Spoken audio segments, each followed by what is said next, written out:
सियारे जी मुद ईंदे ई मक़सूदो रिंदे भरपासे में ज़रई ज़मीनूं साई चादर ओढ़े वठंदियूं आहिनि। हीअ सियारे जी सौगात सरह जो साग आहे। चवंदा आहिनि त सरह जे साग जी भाॼी हुजे ऐं ॿाझर जी मानी हुजे त पोइ साग खाइण जो मज़ो ई अलॻि आहे। मक़सूदो रिंदे भरपासे में जॾहिं साग लहंदो आहे त हर तरफ़ ख़ूबसूरती त पंहिंजी जाइ ते हूंदी आहे, पर मक़ामी माण्हू भाॼियुनि जे ॻरनि ख़र्चनि खां बची पवंदा आहिनि। असीं जॾहिं साग पटींदड़ मक़ामी माण्हुनि सां ॻाल्हि ॿोल कई त हुननि जो चवणु हो त महांगाई सबबि ॿियूं भाॼियूं तमामु घणियूं महांगियूं आहिनि।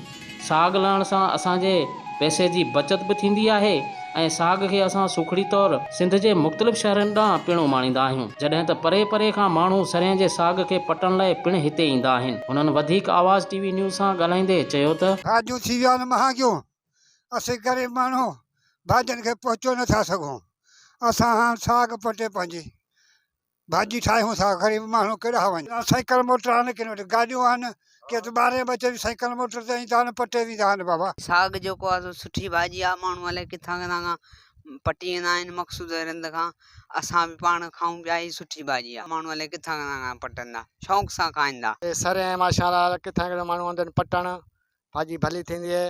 हैदराबाद कराची जे माण्हू ख़ासि पटण ईंदा आहिनि। महांगाई लॻी पई आहे, महांगाई जो दौर लॻा हुआ, भाॼी घिणण जो कान्हे। परे परे जा माण्हू था अचनि, हैदराबाद, कराची, नवाबशाह, शाहपुर चाकर, परे परे जा माण्हू सुखड़ी जे लाइ खणियो था वञनि। हीअ तमामु बहितरीनु शइ आहे। सियारे जी सौगात आहे, तमामु सुठी शइ आहे।